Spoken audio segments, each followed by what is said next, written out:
What's up? This is the third video I've made on my CR-X restoration project. Today I'm doing a horrible job, and I thought I would A, give an update on the car, and B, talk about that horrible job I am doing.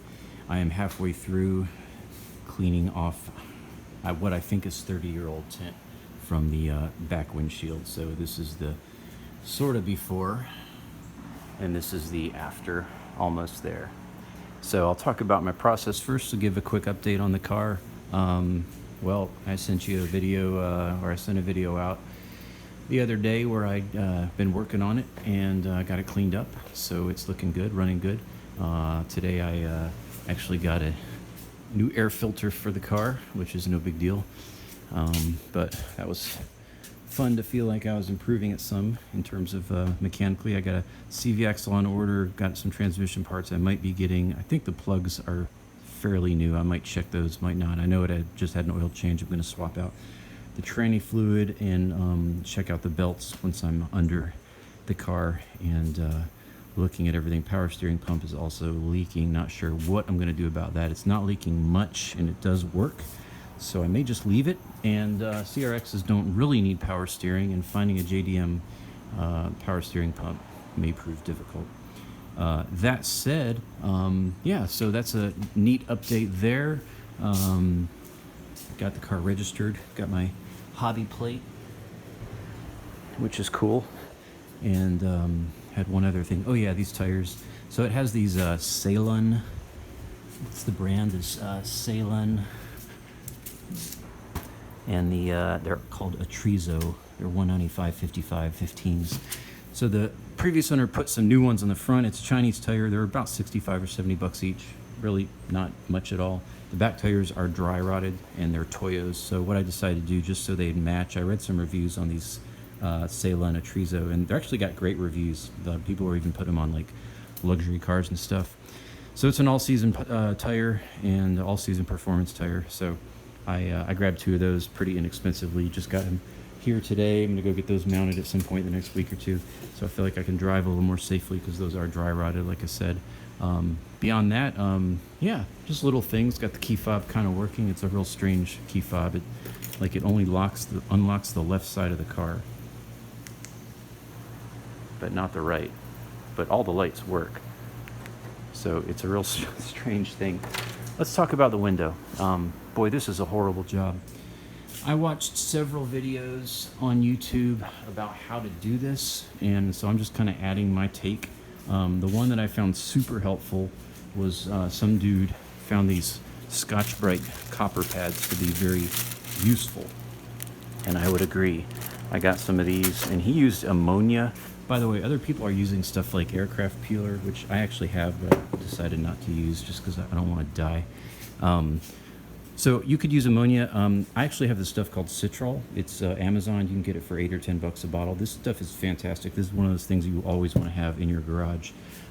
You can use it for anything. It's a degreaser. It smells good, and it smells like citrus, and it really works good. So what I've been doing is I've just been spraying this on, and then I've been using the Scotch pad on the lined areas, and I'll just do a demonstration. Oh, let me show you what I had to kit off first. So I think it's actually 2 layers of tint.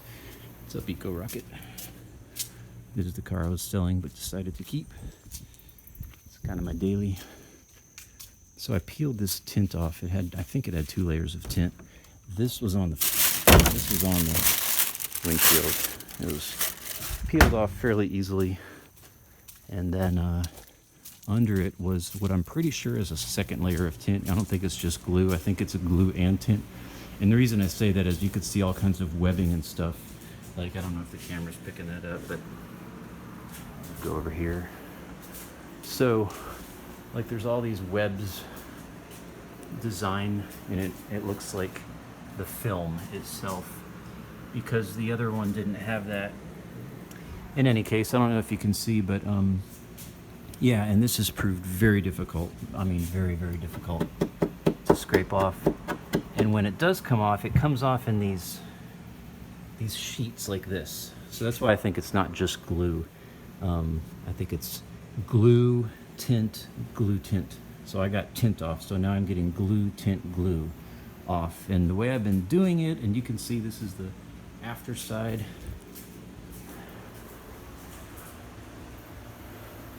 Before, after. This is about 2 hours of work, 2 or 3 hours of work, and I work fast. And as you can see, I got to clean up some of these areas here, but it's mostly done. So yeah, the way I've been doing this is step one, got the first film off. You might have more than one film on yours. I really believe this stuff's been here since the 90s. So step two is you just want to spray your Citral. You want to be very liberal with the Citral. All right. And I'm going to show an area that's got the defroster lines because you don't want to mess them up. You wouldn't want to use just a regular razor on that. You'd scrape those right off.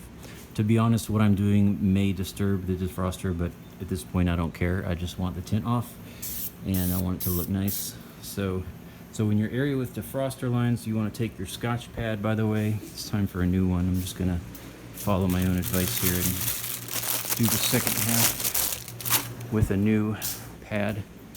And you got to be kind of aggressive, but you just want to go in the direction of the lines. And I actually have already done kind of this. I'm just kind of going over it again. But you can be very, very aggressive and it will not take off those lines.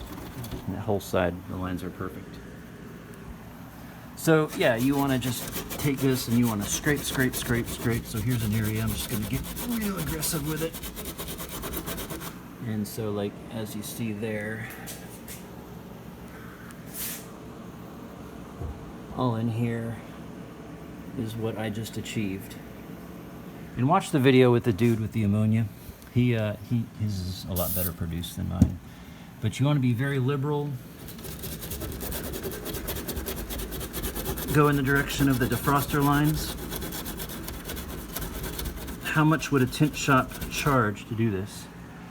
I don't know, but I wanted to do it myself. And as you can see, I got great results, so that hurt. So this is the section I just did, showing you guys, and then just Windex it and do it a couple more times. So you want to be a couple rules. Number one, you want to keep using new stuff, keep getting new razors. This is my third or fourth razor. Oh, by the way, for the area without the lines, what I've been doing is just kind of working it like that. Sometimes you'll get a long sheet like these pieces I showed. Other times it comes off in chunks. Again, this stuff's old. It took me about 2 or 3 hours just to do that side. But yeah, using the razor on the glass without the lines, using the Scotch Brite pad on the area with the lines, cover up so you catch all your junk. You don't want your car to get all that on it.